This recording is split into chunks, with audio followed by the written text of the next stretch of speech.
दोस्तों साल 2024 में अगर आप एक सीएससी सेंटर के लिए अप्लाई करना चाहते हो तो कैसे आप सेंटर के लिए अप्लाई करोगे, कैसे आपको अप्रूवल मिलेगा, इस वीडियो में आप सभी को कंप्लीट प्रोसेस लाइव दिखाने वाला हूं।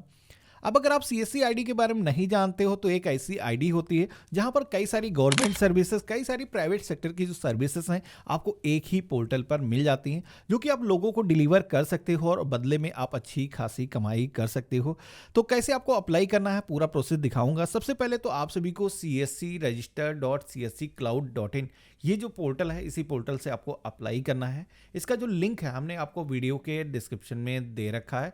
आप लोग इस पोर्टल पर आओगे तो कुछ इस तरीके का इंटरफेस आएगा जहां पर बिकम अ रूरल एंटरप्रेन्योर और यहां पर सीएससी आईडी के लिए आप अप्लाई करना चाहते हो तो गेट स्टार्टेड की टैब पे आप क्लिक करोगे। देन आप देखोगे कि अब आपको क्या क्या डॉक्यूमेंट की ज़रूरत पड़ती है एक नई सीएससी आईडी के लिए। तो यहाँ पर आप सभी के पास में वोटर आईडी कार्ड होना चाहिए, पैन कार्ड, इसी के साथ में आधार कार्ड होना चाहिए, एक एप्लीकेंट फ़ोटो की ज़रूरत पड़ेगी और इसी के साथ में पुलिस वेरिफिकेशन रिपोर्ट, जो कि आज की डेट में ऑनलाइन प्रोसेस से ही आप करा सकते हो, वो आपको ज़रूरत लगेगी। कम से कम हाईएस्ट क्वालिफिकेशन के डॉक्यूमेंट चाहिए होंगे, TC certificate, bank BC certificate. अब यहाँ पर TC certificate, bank BC certificate, ये दोनों ऐसे सर्टिफिकेट हैं जो कि काफ़ी लोग इसके लिए परेशान होते हैं कि कैसे इसको बनाना है। तो इसके लिए मैंने वीडियो के डिस्क्रिप्शन में एक इंटायर प्रोसेस बता रखा है कि कैसे आपको टीसी सर्टिफिकेट के लिए अप्लाई करना है, कैसे बीसी सर्टिफिकेट के लिए अप्लाई करना है। तो वो जो वीडियो है आप देख सकते हो। हालांकि डायरेक्टली अप्लाई करने का जो लिंक है यहाँ पर आपको दिया गया है cscentrepreneur.in/login। इस ऑप्शन पे क्लिक करके आप सभी को यहाँ से टीसी सर्टिफिकेट बनाने का जो ऑप्शन है मिल जाएगा। डिटेल में देखना है तो वीडियो का डिस्क्रिप्शन में आप चेक करके वहां से हमारा अदर वीडियो देख सकते हो। तो यहाँ पर आप सभी को पेज में नीचे की तरफ आना है, टर्म एंड कंडीशंस को एक्सेप्ट करने के लिए इस आइकन पे क्लिक कर देना है और गेट स्टार्टेड के ऑप्शन पे क्लिक करना है। तो यहाँ पर हमने गेट स्टार्टेड की टैब पे जैसे क्लिक किया है तो यहाँ पर बीएलई रजिस्ट्रेशन का जो पेज है वो यहाँ पर आ चुका है। सबसे पहले तो पेज में आप सभी को अपना जो टीसी सर्टिफिकेट नंबर है, बैंक बीसी बीएफ सर्टिफिकेट जो नंबर है वो यहाँ पर इंटर करना है और वैलिडेट की टैब पे हमें क्लिक कर देना है। अब यहाँ पर आप देखोगे कि जैसे मैंने वैलिडेट के ऑप्शन पे क्लिक किया है तो यहाँ पर हमारे जो सर्टिफिकेट थे उनमें जो भी हमारे डिटेल्स मौजूद थी, नीचे की तरफ आप देखोगे तो पर्सनल डिटेल्स के सेक्शन में यहाँ पर वो इन्फॉर्मेशन आ चुकी है। अब यहाँ पर इस फॉर्म में जो भी डिटेल्स ब्लैंक है वो डिटेल्स हमें फिल करना है। जैसे कि यहाँ पर देखोगे कि हमारा जो मोबाइल नंबर है वो यहाँ पर वेरीफाई करने के लिए बोला जाता है। तो सबसे पहले तो अपना मोबाइल नंबर हम यहाँ पर इंटर करेंगे और वेरीफाई करने के लिए सेंड ओटीपी के ऑप्शन पे हम क्लिक करेंगे तो हमारे फ़ोन पर एक ओटीपी आएगा, वो ओटीपी यहाँ पर इंटर करना है और वैलिडेट की टैब पे हमें क्लिक कर देना है। तो इस तरीके से आप देखोगे कि हमने मोबाइल नंबर को वेरीफाई कर लिया है। अब यहाँ पर आप सभी को कुछ पर्सनल डिटेल्स देनी है, जैसे कि आप देखोगे कि अपना जो आधार नंबर है वो यहाँ पर आपको फिल करना है। यहाँ पर भी वैलिडेट करना होगा, इस ऑप्शन पे आप क्लिक करोगे तो यहाँ पर आधार नंबर हमारा सही है, वेरीफाई हो चुका है। अब यहाँ पर आप सभी को अपने फादर का जो नेम है यहाँ पर आपको फिल करना है। कोई भी महिला अगर अप्लाई कर रही है तो उसको अपने हस्बैंड का जो नेम है वो यहाँ पर इंटर करना है और यहाँ पर मदर का जो नेम है वो आप इंटर करोगे।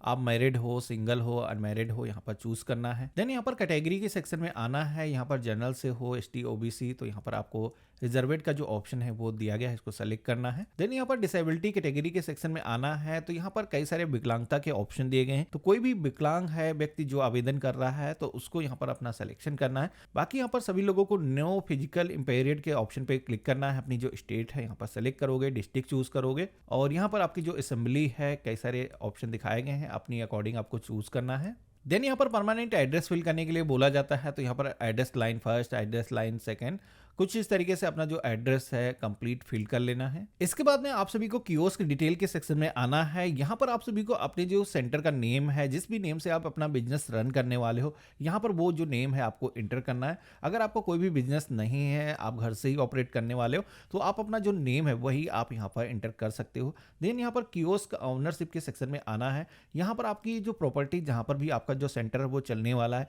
ये खुद की आपकी प्रॉपर्टी है या फिर रेंटेड है, तो यहाँ पर आपको अपना बताना है। और इसके बाद में लोकेशन टाइप के सेक्शन में आना है।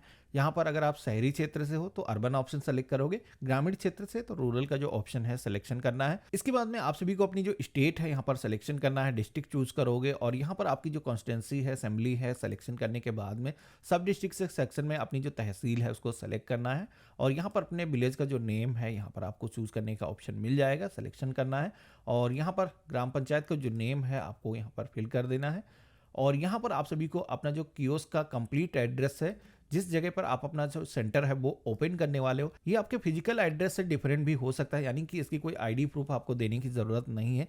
जहाँ पर भी आपका सेंटर लोकेटेड है उसका जो एड्रेस है यहाँ पर आप दर्ज कर सकते हो, और इसके बाद में उस एरिया का जो भी पिन कोड है यहाँ पर आपको फिल करना है। फॉर्म में आगे बढ़ने के लिए ये जो कैप्चा कोड आपको दिखाया गया है, ये कैपिटल स्मॉल जैसा भी है वैसे सेम इंटर करना है, और टर्म एंड कंडीशंस को एक्सेप्ट करने के लिए इस आइकन पे क्लिक कर देना है। नेक्स्ट की टैब पे हमें क्लिक करना है।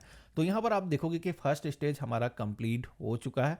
अब यहाँ पर हम सेकेंड पेज पर आ चुके हैं, जहाँ पर सबसे पहले तो ईमेल आईडी को वेरीफाई करने के लिए बोला जा रहा है। तो यहाँ पर आपकी जो गूगल की जीमेल आईडी है उसको यहाँ पर इंटर कर देना है, और उस पर भी एक ओटीपी जाएगा उसको वेरीफाई करने के लिए। तो यहाँ पर सेंड ओटीपी की टैब पे आप क्लिक करोगे तो यहाँ पर आप सभी के ईमेल पर जो ओटीपी आपको मिला है वो ओटीपी यहाँ पर फिल करना है और वैलिडेट की टैब पे क्लिक करना है। तो इस तरीके से आप देखोगे कि ईमेल भी वेरीफाई हो चुकी है। अब यहाँ पर पैन नंबर को भी वेरीफाई करना होगा। तो यहाँ पर पैन नंबर को आप कैपिटल लेटर्स में अपना फिल करोगे, और इसके बाद में वैलिडेट की टैब पे आपको क्लिक करना है। तो यहाँ पर पैन कार्ड पर जो भी हमारा नेम है आप देखोगे कि आ चुका है, परसेंटेज मैचिंग भी 100% है। तो यहाँ पर इस आइकन पे हमें क्लिक करना है और नेक्स्ट की टैब पे क्लिक कर देना है। तो इस तरीके से आप देखोगे कि अब हम बैंकिंग डिटेल्स के सेक्शन में आ चुके हैं। यहाँ पर सबसे पहले तो आप सभी को अपने बैंक का जो IFSC कोड है वो यहाँ पर आपको इंटर करना है, और इसके बाद में यहाँ पर वैलिडेट की टैब पे आप क्लिक करोगे तो यहाँ पर आपकी जो ब्रांच होगी उसकी जो डिटेल्स हैं आप देखोगे कि फेच हो चुकी हैं। आपको यहाँ पर सेलेक्ट अकाउंट टाइप के सेक्शन में आना है। आपका जो अकाउंट है वो सेविंग है या करंट है चूज करना है, और इसके बाद में आप सभी को अपना जो अकाउंट नंबर है वो यहाँ पर एंटर कर देना है। तो यहाँ पर ये जो अकाउंट नंबर है आप अपना जो सेविंग का अकाउंट नंबर है वही दर्ज कर सकते हो। कई सारे लोगों के अक्सर कमेंट आते रहते हैं कि CSC तो कहता है कि करंट अकाउंट की आपको जरूरत पड़ेगी। तो यहाँ पर आप लोग अभी अप्लाई कर रहे हो, जब CSC परिवार के अंदर शामिल हो जाओगे उसके बाद में CSC की तरफ से आपका जो करंट अकाउंट है वो खुद से ही ओपन कराया जाएगा, जिसके अंदर आपको कोई भी एवरेज बैलेंस मेंटेन करने की जरूरत नहीं होगी। तो अभी आपका जो सेविंग अकाउंट है उसी को आपको यहाँ पर एंटर करना है। देन यहाँ पर नॉमिनी जिसको भी आप बनाना चाहते हो उसका नेम आप फिल करोगे, और नॉमिनी से जो भी रिलेशन है सेलेक्ट करोगे, डेट ऑफ बर्थ यहाँ पर आप चूज करोगे और नेक्स्ट की टैब पे क्लिक कर देना है। तो इस तरीके से आप देखोगे कि अब हम डॉक्यूमेंट के पेज पर आ चुके हैं, जहां पर अब हमें CSC आईडी के लिए अप्लाई करने के लिए जो डॉक्यूमेंट हमें देने की जरूरत है सारे ही ऑप्शन यहाँ पर दिखाए गए हैं। सबसे पहले तो ईपिक नंबर आप सभी से फिल करने के लिए बोला जाता है। तो ये जो ईपिक नंबर होता है वोटर ID कार्ड नंबर होता है। तो यहाँ पर अपना जो वोटर ID कार्ड नंबर है वो यहाँ पर एंटर कर देना है। बाकी यहाँ पर डॉक्यूमेंट अपलोड करने के लिए यहाँ पर आपको पहले से ही दिखाया गया क्या क्या आपको अपलोड करना जरूरी होगा, जैसे कि आधार कार्ड तो जरूरी ही है। तो यहाँ पर आधार के सेक्शन में हम ब्राउज के ऑप्शन पे क्लिक करेंगे और यहाँ पर आधार की जो कॉपी है हम कुछ इस तरीके से सेलेक्ट कर लेंगे। तो यहाँ पर आप देखोगे कि आधार हमारा अपलोड भी हो चुका है, ओके करेंगे। इसी तरीके से जो भी एप्लीकेंट है उसकी जो फोटो है पासपोर्ट साइज की वो भी हमें अपलोड करना है। तो यहाँ पर आप देखोगे कि हमने एप्लीकेंट का जो फोटो है वो भी सक्सेसफुली अपलोड कर लिया है। नेक्स्ट ऑप्शन मिलता है बैंक डिटेल का, जिसमें कि हमें अपने बैंक का एक प्रूफ देना होगा, जिसमें कि आप सभी को कैंसिल चेक देने की ज़रूरत पड़ती है। तो आप सभी को कैंसिल चेक कुछ इस तरीके से करके वो चेक यहाँ पर अपलोड करना है। अब अगर आपके पास में चेकबुक नहीं है तो आप अपनी जो पासबुक की कॉपी है फ्रंट पेज है उसको पेज को आप यहाँ पर अपलोड कर सकते हो, और इसके बाद में आपको वोटर कार्ड को भी यहाँ पर स्कैन करके अपलोड करना है। तो यहाँ पर एजुकेशनल क्वालिफिकेशन के सेक्शन में आप सभी को कई सारे स्लैब दिखाए गए हैं। तो आपकी जो भी एजुकेशनल क्वालिफिकेशन है आपको उसका जो डॉक्यूमेंट है यहाँ पर अपलोड भी करना होगा।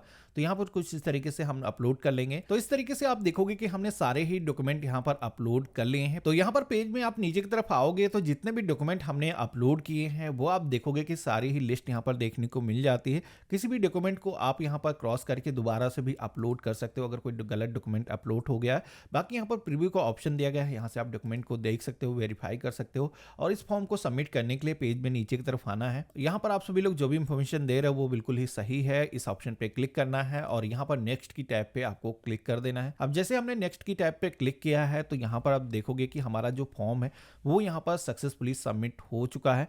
हमारे सामने कंग्रेचुलेशन का जो पेज है वो आ चुका है। इसी के साथ में आप देखोगे कि हमारा जो एप्लीकेशन का रेफरेंस नंबर है वो भी जनरेट होकर के आ चुका है। तो सबसे पहले तो आप सभी को क्या करना है, ये जो एप्लीकेशन आपकी जनरेट हुई है इसको आपको प्रिंट करके अपने पास में सुरक्षित करके रख लेना है। और इसके बाद में आप सभी को यहाँ पर CSC की एक एप्लीकेशन है, आप देखोगे कि यहाँ पर डाउनलोड CSC ऐप का यहाँ पर ऑप्शन दिया गया है।